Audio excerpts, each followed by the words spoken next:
এজন্য এক কাজ এক কথা আমরা বলতে চাই, আগামীর বাংলাদেশ যদি গঠন করতে হয়, ইসলামকে বাদ দিয়ে, কোরআনকে বাদ দিয়ে, সুন্নাহকে বাদ দিয়ে, আখলাককে বাদ দিয়ে বাংলাদেশ গঠন করা সম্ভব হবে না। আগামীর দেশ হবে ইসলামের দেশ, আগামীর দেশ হবে শরীয়তের দেশ, আগামীর দেশ হবে খেলাফতের দেশ। এর বাইরে যদি কেউ স্বপ্ন দেখে, সেই স্বপ্ন এই বৈষম্য বিরোধী ছাত্ররা পূরণ করতে দিবে না, দিবে না, দিবে না। ونشهد أن لا إله إلا الله وحده لا شريك له ونشهد أن سيدنا وسندنا وحبيبنا وحبيب ربنا وطبيب قلوبنا ومولانا محمدا عبده ورسوله صلى الله عليه وعلى آله وأصحابه وبارك وسلم تسليما كثيرا الذي أرسله الله تعالى بالحق بشيرا ونذيرا وداعيا إلى الله بإذنه وسراجا منيرا أما بعد فأعوذ بالله من الشيطان الرجيم بسم الله الرحمن الرحيم لقد جاءكم رسول من أنفسكم عزيز عليه ما عنتم حريص عليكم بالمؤمنين رؤوف رحيم صدق الله مولانا العظيم وقال النبي صلى الله عليه وسلم لا يؤمن أحدكم حتى يكون هواه تبعا لما جئت به أو كما قال عليه الصلاة والسلام شكل درود شريف پڑھی اللهم صل على محمد وعلى آل محمد كما صليت على إبراهيم وعلى آل إبراهيم إنك حميد مجيد اللهم بارك على محمد وعلى آل محمد كما باركت على إبراهيم وعلى آل إبراهيم إنك حميد مجيد لا إله إلا الله لا إله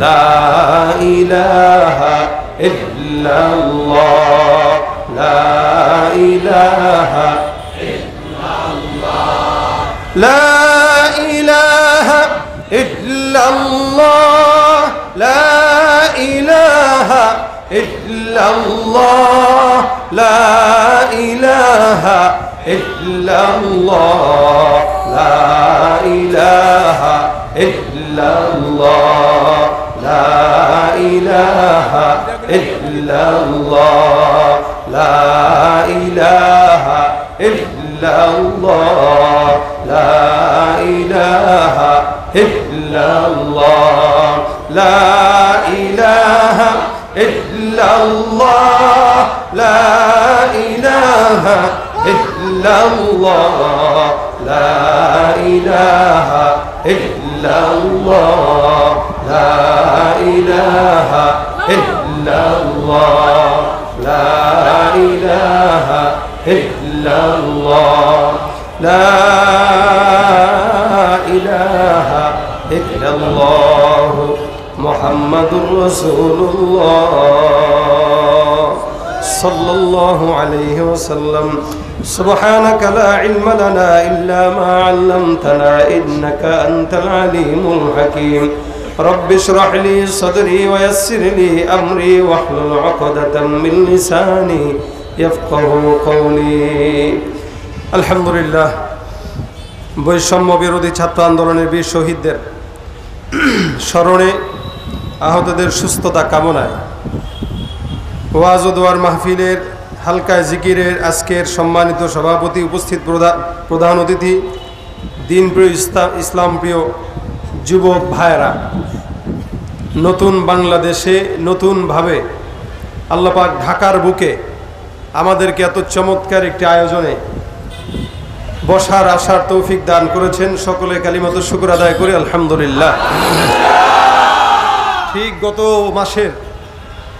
গত মাসের এই সময়টিটাও স্বাধীন থাকলেও গতকাল অর্থাৎ একদিন আগেও আমাদের বাংলাদেশ ছিল স্বৈরাচারীর বাংলাদেশ। আমরা এক মাস হতে চললো, এক মাস হয়ে গেল, আলহামদুলিল্লাহ আমরা স্বৈরাচার মুক্ত হয়েছি। তবে নতুন করে এটাও বলে দিতে চাই, এক স্বৈরাচারীকে এই বাংলার জনগণ বিদায় করেছে। নতুন করে যদি কেউ আবার স্বৈরাচারী করতে চায়, স্বৈরাচারী এই দেশকে আবার বানাতে চায়, ইনশাআল্লাহ যেভাবে এক স্বৈরাচারীকে বিদায় দেওয়া হয়েছে, নতুন প্রজন্মে যদি কেউ স্বৈরাচারিতা দেখাতে চায় তাদেরকেও বিদায় দেওয়ার ক্ষমতা এই জনগণের আছে। আমরা দেখতে পাচ্ছি অনেক জায়গায়, অনেক স্থানে অলরেডি স্বৈরাচারিতা শুরু হয়ে গিয়েছে ক্ষমতা না পেয়েও। এজন্য এক কথা আমরা বলতে চাই, আগামীর বাংলাদেশ যদি গঠন করতে হয়, ইসলামকে বাদ দিয়ে, কোরআনকে বাদ দিয়ে, সুন্নাহকে বাদ দিয়ে, আখলাককে বাদ দিয়ে বাংলাদেশ গঠন করা সম্ভব হবে না। আগামীর দেশ হবে ইসলামের দেশ, আগামীর দেশ হবে শরীয়তের দেশ, আগামীর দেশ হবে খেলাফতের দেশ। এর বাইরে যদি কেউ স্বপ্ন দেখে, সেই স্বপ্ন এই বৈষম্য বিরোধী ছাত্ররা পূরণ করতে দিবে না। কথা বলেন ঠিক কিনা?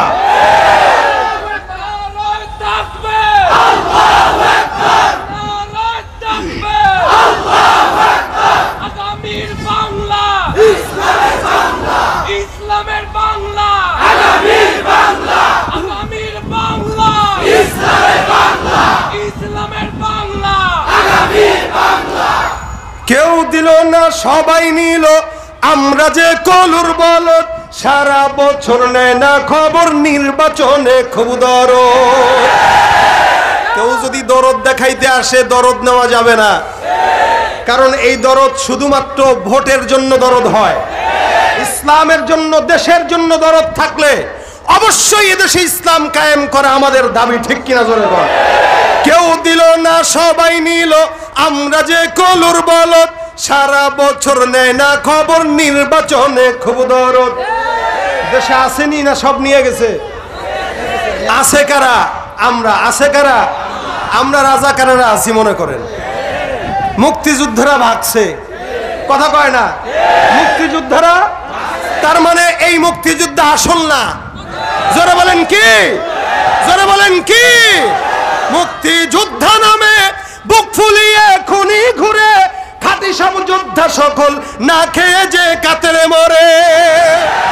মুক্তিযোদ্ধা নামে বুক ফুলিয়ে খুনি ঘুরে, খাঁটি সব যোদ্ধা সকল না খেয়ে যে কাতরে মরেন।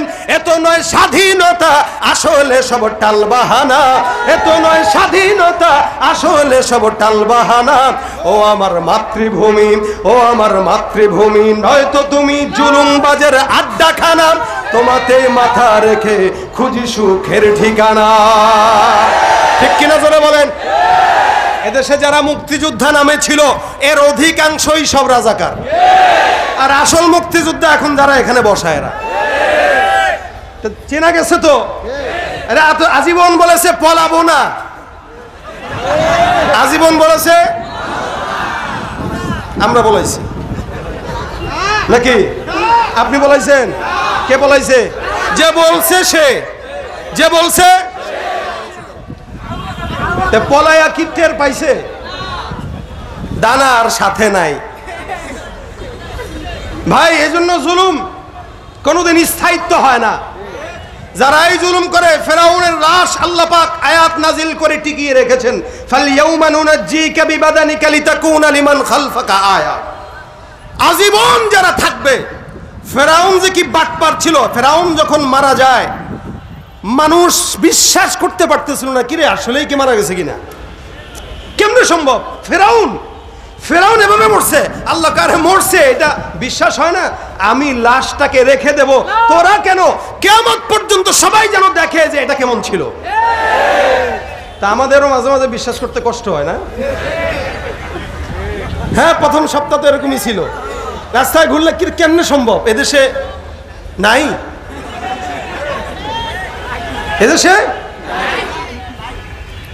তা কোথায়? যাদের বাসায় থাকতে চেয়েছে তারা আছে, মেজবান আছে, মেহমান পলায় গেছে। তা মেজবানের বাসার থেকে অনুমতি ছাড়া বের হওয়া ঠিক না, কি বলেন? আদবের খেলাফ। মেহমান আমি আপনার বাসায় যাব, আমি বের হওয়ার আগে বলতে হবে ভাই আমি যাচ্ছি, অনুমতি দেন। তো অনুমতি ছাড়া যদি চলে যায়, সব কথা বলা যায় না, মনটা সব কথা বলা যায় না। এই জন্য কিছু জিনিস আগে বলতে পারতাম না, এখন তো বলা যায় নাকি? এখন আর কোনো সমস্যা আছে? আগে কথা বললে দেখা লাগতো ডানে কে আছে, ও আচ্ছা। আগে যদি বলতে গেলাম বায়ে কে আছে, দেখা লাগতো কিনা?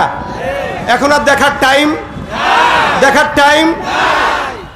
তবে এই নাইটাকে স্থায়িত্ব করার জন্য ইসলাম দরকার, এই নাইটাকে স্থায়িত্ব করার জন্য কোরআন দরকার।